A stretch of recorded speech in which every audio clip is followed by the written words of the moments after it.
Good morning, students. Today I will teach you anatomy of dicot root and anatomy of monocot root.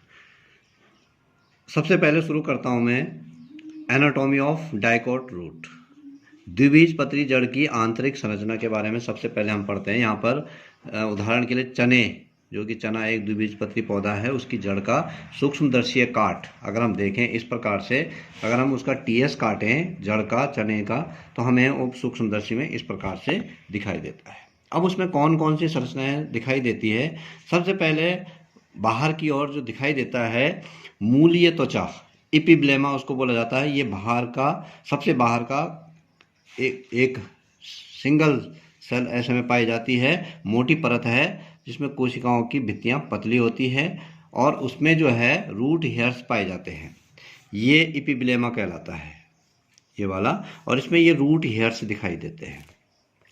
दूसरी जो संरचना होती है वो कहलाती है बल्कुट या कॉर्टेक्स, और ये ठीक इपिब्लेमा के जो इपिडर्मिस भी हम इसको स्टेम जब हम पढ़ते हैं तो उसमें हम इपिडर्मिस, या जब हम लीफ पढ़ते हैं तो उसमें हम इपिडर्मिस उसको बोलते हैं। यहाँ पर हम इसको इपिब्लेमा, मूलीय त्वचा, क्योंकि जड़ की त्वचा है इसलिए इसको इपिब्लेमा यहाँ पर कहा जाता है।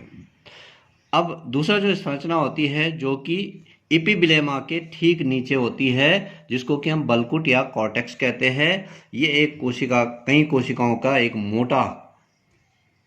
मोटी परत होती है, और इसकी जो कोशिकाएं होती हैं, पतली कोशिका भित्ति होती है, गोल होती है कोशिकाएं, अंडाकार भी हो सकती है, बहुभुजी भी हो सकती है, और इनके बीच अंतरा कोशिकीय अवकाश बहुत अधिक पाया जाता है। इनके बीच में जो है अलग अलग आकार होने के कारण इनके बीच में बहुत सारा अवकाश पाया जाता है। ये जो है अंतः जो इपिब्लेमा है से लेकर और अंतः त्वचा तक फैला रहता है। ये बल्कुट कॉर्टेक्स इसको कहा जाता है। तीसरी जो संरचना होती है उसको बोला जाता है अंतः त्वचा।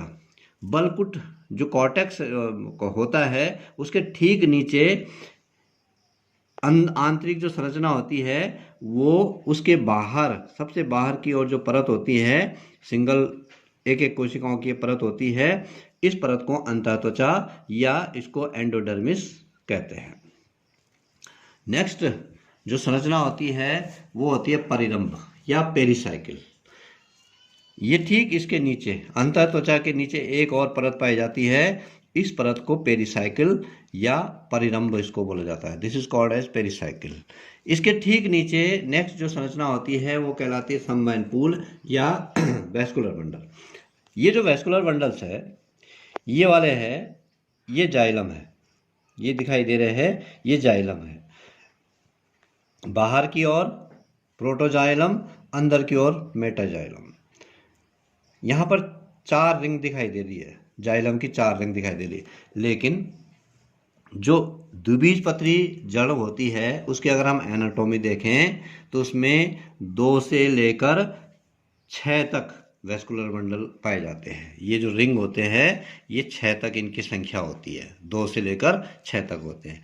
इसमें जो है बीच बीच में ये फ्लोएम कहलाते हैं, ये जाइलम और उसके बीच बीच में ये फ्लोएम कहलाते हैं। तो जाइलम और फ्लोएम मिलकर जो है वो वैस्कुलर बंडल का निर्माण करते हैं।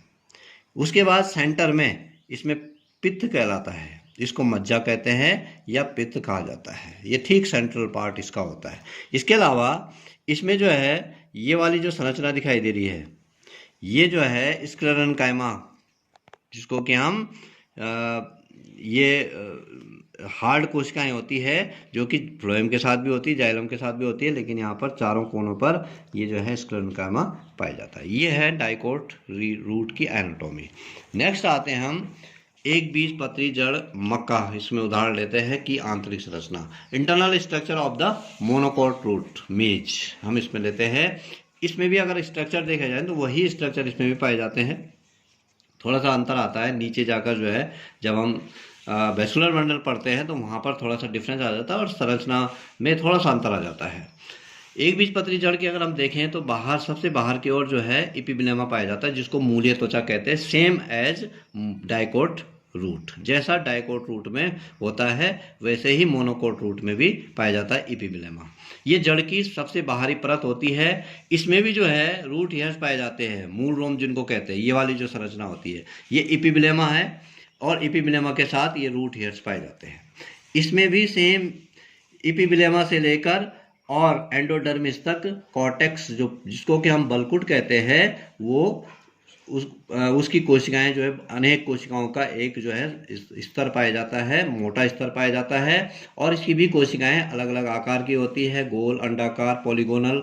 इनके बीच भी अंतरा कोशिकीय अवकाश बहुत अधिक मात्रा में होते हैं। अब इसके बाद जो ये वाली जो लेयर पाई जाती है इस लेयर को बोला जाता है अंतःत्वचा, सेम एज डाइकोट रूट। लेकिन एक अंतर यहाँ पर यह आ जाता है, इसमें जो है जो परिरंभ होती है, पेरीसाइकिल होती है, वो थोड़ा सा अलग होती है, हटके होती है। थोड़ा सा उसका जो स्ट्रक्चर होता है जो अंतःत्वचा के नीचे पाई जाती है वो थोड़ा सा उसका स्ट्रक्चर थोड़ा सा उससे डिफरेंट होता है। इसके अलावा अब जाइलम और फ्लोएम की बात करते हैं, वैस्कुलर बंडल की बात करते हैं। वैस्कुलर बंडल हमने जब डाइकोट रूट हम पढ़ रहे थे तो हमने देखा कि उसमें 2 से लेकर 4 वैस्कुलर बंडल पाए जाते हैं। जब हम चना पढ़ रहे थे तो चना में जो है 4 वैस्कुलर बंडल थे। ये 4, 1 2 3 4 वैस्कुलर बंडल दिखाई दे रहे थे। यहाँ पर जो है 6 से अधिक वैस्कुलर बंडल पाए जाते हैं। यहाँ से शुरुआत करें अगर 1 2 3 4 5 6 7 8 वैस्कुलर बंडल यहाँ पे है। मक्का में जो है 8 वैस्कुलर बंडल पाए जा रहे हैं। ये जो स्ट्रक्चर है ये जाइलम कहलाते हैं। ठीक है, बाहर की ओर protoxylem same as dicot root और अंदर की ओर मेटाजाइलम सेम एज, थोड़ा सा स्ट्रक्चर में अंतर है। वहाँ पर जो है हेक्सागोनल स्ट्रक्चर इसका बनता है, पॉलीगोनल स्ट्रक्चर बनता है, यहाँ पे राउंड स्ट्रक्चर बनता है। सेम उसमें भी यही होता है, जो मेटाजाइलम होते हैं थोड़ा बड़े आकार के होते हैं, प्रोटोजाइलम थोड़ा सा छोटे आकार के होते हैं। अब इसके ठीक सेंटर में ये पाया जाता है पित्त। अब पित्त की अगर हम बात करें तो डाइकोट रूट में पित्त का जो आकार होता है, उसकी जो एरिया होता है वो थोड़ा सा कम होता है, बहुत कम होता है। अगर इसका पित्त देखें तो बड़े एरिया में इसमें पित्त पाया जाता है। इसके बाद आते हैं हम यहाँ पे फ्लोएम। ये जाइलम के बीच में फ्लोएम पाया जाता है, हर जगह में ये फ्लोएम पाया जाता है। ठीक है, तो इस प्रकार से ये जो है एक बीजपत्री जड़ की अनुप्रस्थ काट। आज हम यहीं पे पढ़ते हैं, कल हम पढ़ेंगे पत्ती और तना की संरचना। Thank you.